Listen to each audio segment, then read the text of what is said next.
Howdy y'all, Christi here with Little Salty Homesteader. Welcome back to my YouTube channel. It is a beautiful day outside. It is mid-March, but it's still a little bit early for transplanting all of my summer garden vegetables out.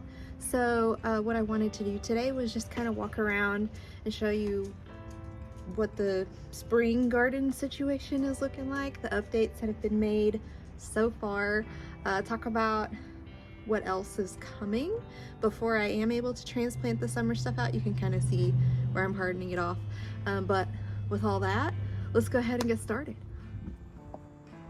So let's just give a quick look at the patio here.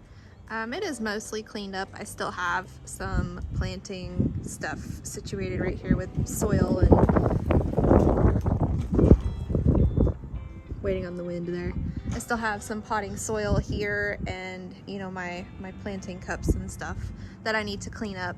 But what I do have going on, these rutabagas and kohlrabis that I transplanted into here, they are doing absolutely wonderful for the most part. They're really starting to get big and leafy, and some of the kohlrabis are starting to take shape here.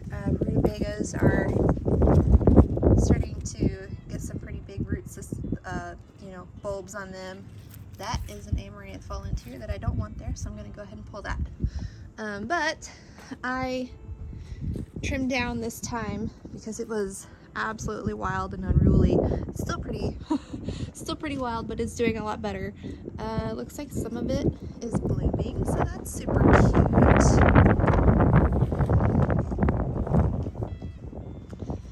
I moved all of the green stalks to the edges of the patios, and they're not evenly spaced, but I kind of wanted to make it look a little bit more proportional compared to what it was. What this did is it opened up the patio space quite a bit. And are you chasing bees? Are you chasing bees? Hello. Anyway, it opened up the patio space quite a bit because they weren't on the edge before, and you know, it kind of closed off parts of it. The kids like to ride their scooters out here, so it just gave them a little bit more room. This one I moved all the way to the corner. This one I put here because this is where the hot peppers are going to be, and I needed a way to give it quite a bit of afternoon shade because in the heat of the summer the peppers really struggled last year, and the way that the sun moves over our house in the summer, and then with the shape of the house, this part is pretty shaded by about 3:30 p.m. I would say, and then this one is still going to get blasted by the sun, so I'm still gonna have to figure out what I can plant in that will hold up really well. Do they make like dwarf okra plants? Because, you know, okra loves the heat. Lettuce is doing absolutely wonderfully. Let me just walk around and give you guys a view there. I will actually be harvesting some later for Taco Tuesday, but we've had quite a bit of rain recently, so the lettuce is really loving all that water-soluble nitrogen that comes with the rain, as you can see here. This is my son's mum. This is Logan's mum, and it's coming back really nicely. I think I need to throw some fertilizer on it to help it bloom. This is my lime tree, and while it does have a bunch of little baby limes on it, it actually started blooming whenever it was still in the house, and then I moved it outside, so I'm not entirely sure if these actually got pollinated or not. So we're just gonna wait and see if they fall off, and obviously they didn't, or if they grow, then maybe I will get to make margaritas this summer. We'll see. I'm not gonna show you guys the stars of the show just yet. This is an oak leaf hydrangea that is coming back really nicely. I think we might get some flowers this year. we'll see. I will be adding some fertilizer to this. I just haven't done it yet. Then here's my hardy hibiscus. I actually need to prune off all of last year's branches because you can see where the new growth is coming in. Throw some fertilizer in here. It should be good to go. Okay, so let's go ahead and touch on these while I'm here on the patio. This is all, this is everything that I have started seeds for. Everything that was cold stratified in the refrigerator, everything that was started on heat mats and has been moved under grow lights.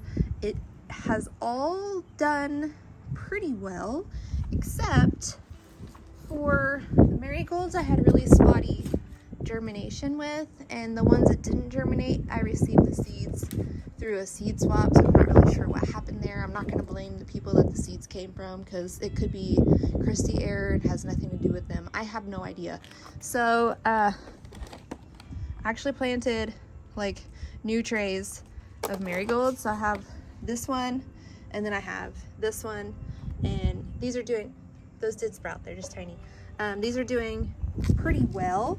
This tray and this tray is the stuff that was cold stratified earlier this year and placed in my fridge for like a month, and then I put it on heat mats, and it's really starting to take off. Snapdragons, of course, and then over there, the 2 trays of tomatoes. I really should probably up pot those into like solo cups or something, give them some more soil and nutrition. I am not going to be able to plant them out on the 18th, which is our last estimated frost. The very next day, it is going to be 34 degrees in the morning, and that is too cold for them. So I think that I'm just going to wait a little while longer. I'll up pot those guys and just try to keep them warm and healthy. Peppers. So let me move around here to talk about the peppers. Okay. So as you can see, some of them are really tall and some of them are really short. Okay, so the really tall ones I actually up potted on video with you guys, and then I ran out of that soil, and I had purchased another soil just down the street from the house. It said it was an organic soil, but it ended up being terrible because it really did not help these guys grow healthy at all. You can see the leaves are like yellow and gross.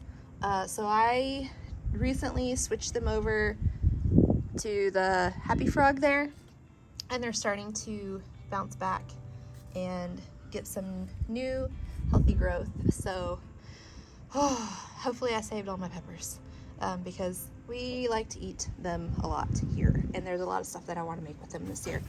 But that is, yeah, the peppers. I have some really great looking ones. You can see some that are blooming there, and some that are starting to look a little better, but they, you know, they really took a hard hit with that terrible soil. So a long, very expensive lesson learned there. Just go ahead and buy the good stuff. Basil, doing wonderfully. I have pruned some of it down to like the second set of leaves. This is just a really tall variety, I think. This is the Persian basil. You can see here I have so much basil. I actually probably need to up pot and separate and all of that. The problem is I don't have enough of these trays, so I need to go get some like baking pans or something to store these in so that I can make sure that I keep bottom watering stuff.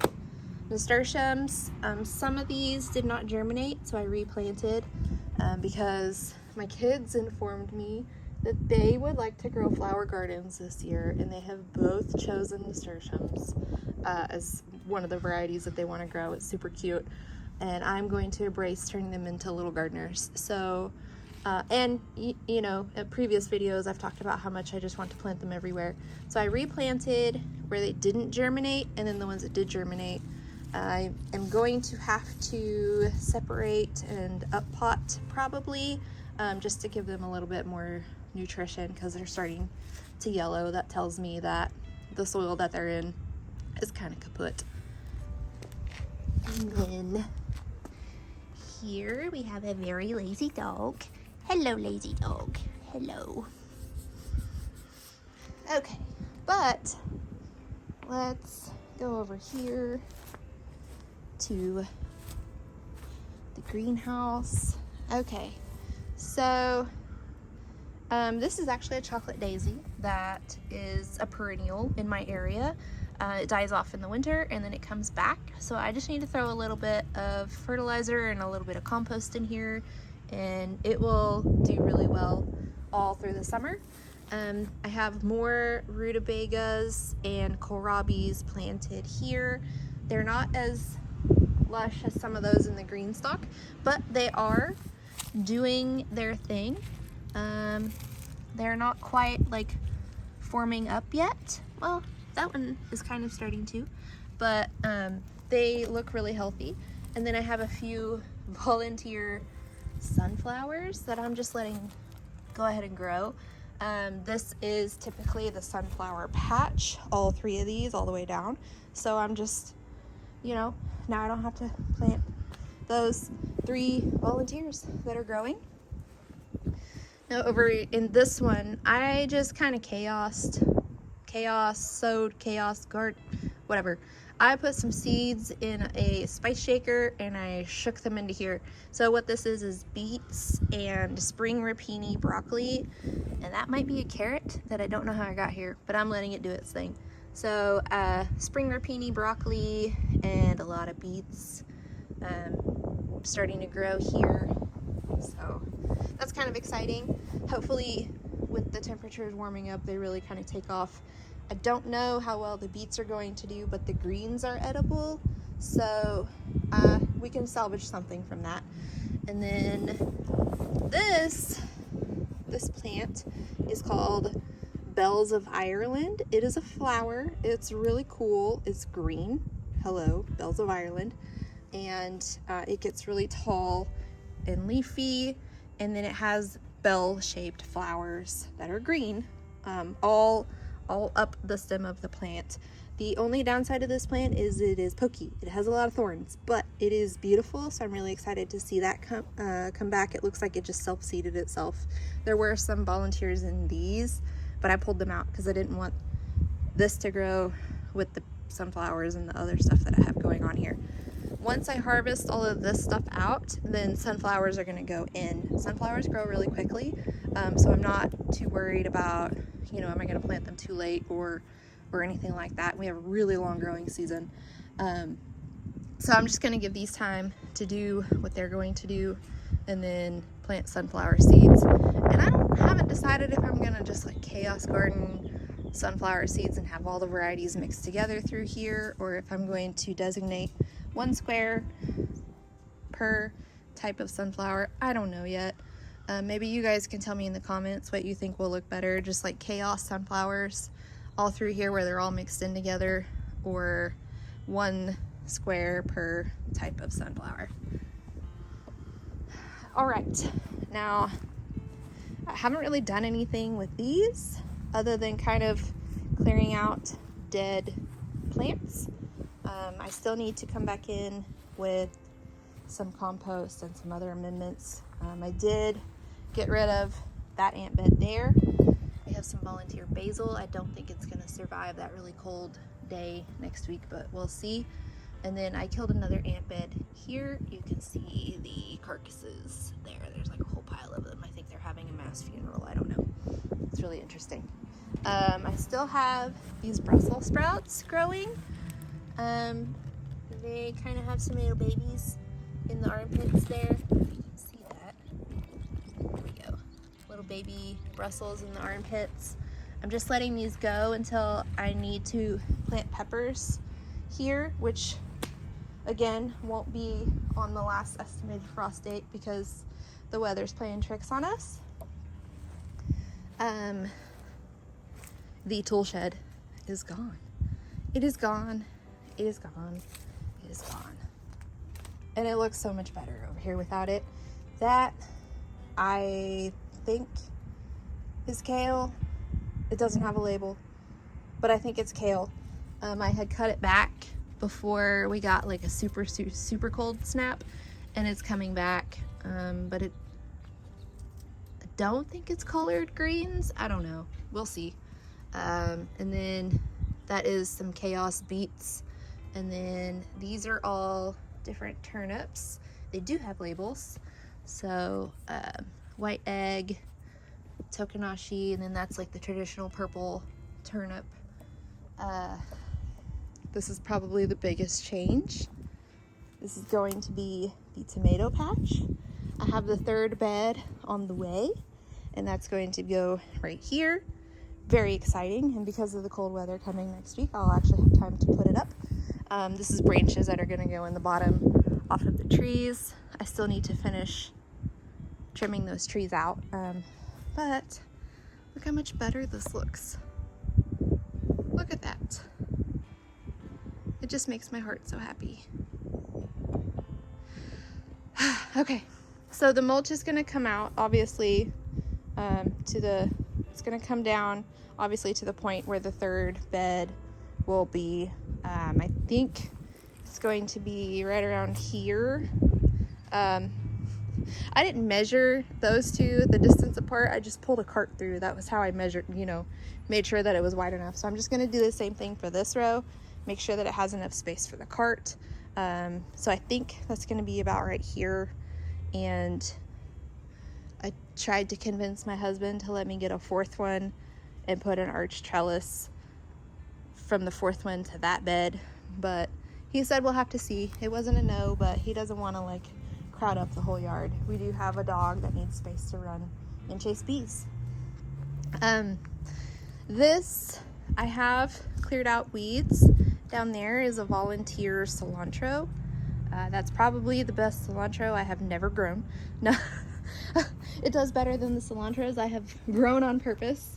Let me just show you that really quick. Beautiful. The tree is buzzing because of all the bees in it.